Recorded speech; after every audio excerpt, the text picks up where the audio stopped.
COVID-19 has posed unknown and unprecedented challenges across the world. Due to the mutating nature of the virus, the information regarding COVID-19 also keeps on evolving.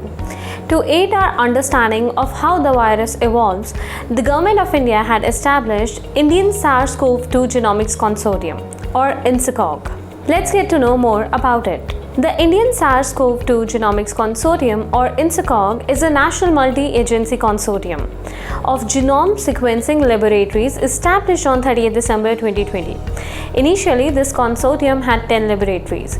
Subsequently, the scope of the laboratories under INSACOG was expanded, and at present there are 28 laboratories that monitor the genomic variations in SARS-CoV-2. INSACOG was established to expand whole genome sequencing of the SARS-CoV-2 virus across the nation. It helps in understanding how the virus spreads and evolves. Any changes to the genetic code or mutations in the virus can be observed based on the analysis and sequencing of samples done in the laboratories under INSACOG. It aims to ascertain the status of variants of interest and variants of concern in the country.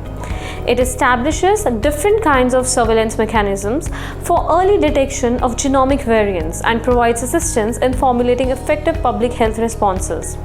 INSACOG also determines the presence of genomic variants in the collected samples.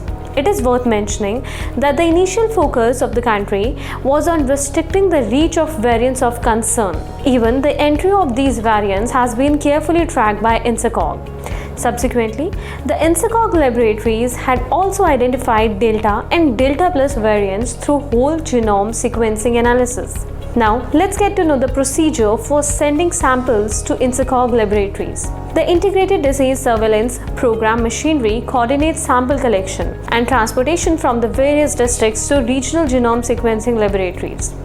These laboratories are responsible for genome sequencing and identification of variants and mutations. Later, the laboratories submit the information about variants to the Central Surveillance Unit, IDSP, for establishing a clinico-epidemiological correlation in coordination with the state surveillance officers. After identifying a genomic mutation, Regional Genome Sequencing Laboratories submits the information to the Scientific and Clinical Advisory Group for further investigation.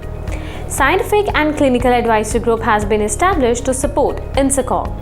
Further, the genome sequencing analysis and clinico-epidemiological correlation are shared with the Health Ministry, ICMR, DBT, DSIR, and states and union territories for formulating and implementing requisite public health measures. The Government of India is taking all necessary steps to ensure that we are well prepared to face the challenges posed by COVID-19. The most important factor in preventing the spread of this virus locally is to empower the citizens with the right information and taking the accurate precautions.